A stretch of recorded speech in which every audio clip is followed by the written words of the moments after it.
Sa ikasyam na araw ng bakbakan po sa Marawi, 70% ng lungsod ang wala ng maute, 8 sa kanila sumuko na.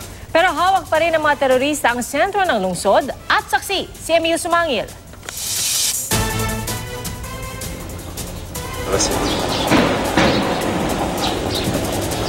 Sunod-sunod ang pagbomba ng Philippine Air Force sa pinaniniwalaang pwesto ng Maute Group sa Mapandi area ng Marawi. Mas mataas kasi ang pwesto nila kumpara sa mga sundalo, kaya mahalaga ang ayuda ng helicopter.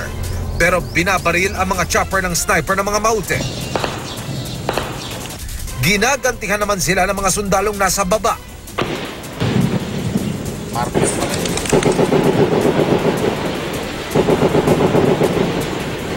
Sa huli, napatras din ang Maute.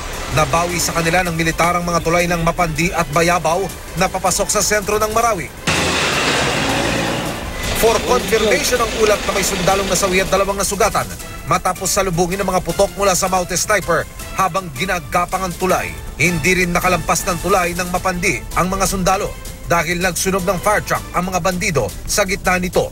Habang ang V-300 fire support vehicle na ito ng Marines sira-sira na matapos pasabugan ng landmine at tadtadin ng bala ng Maute snipers.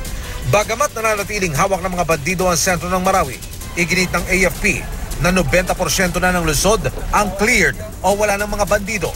8 Maute rin ang sumuko na ayon sa AFP, bagamat di malinaw kung nakipagbakbakan sila sa Marawi. Pero marami pang problema tulad ng mga bihag ng Maute. Kabilang daw siya sa mga bihag ayon sa umiiyak na babaeng ito sa videong kumalat sa social media, pero hindi malinaw kung saan at kailan kinunan.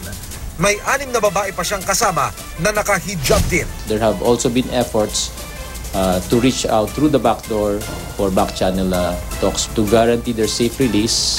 Naunimutang ang video ni Father Teresito Suganob at ang hindi bababa sa 9 na bihag din umano ng mga Maute.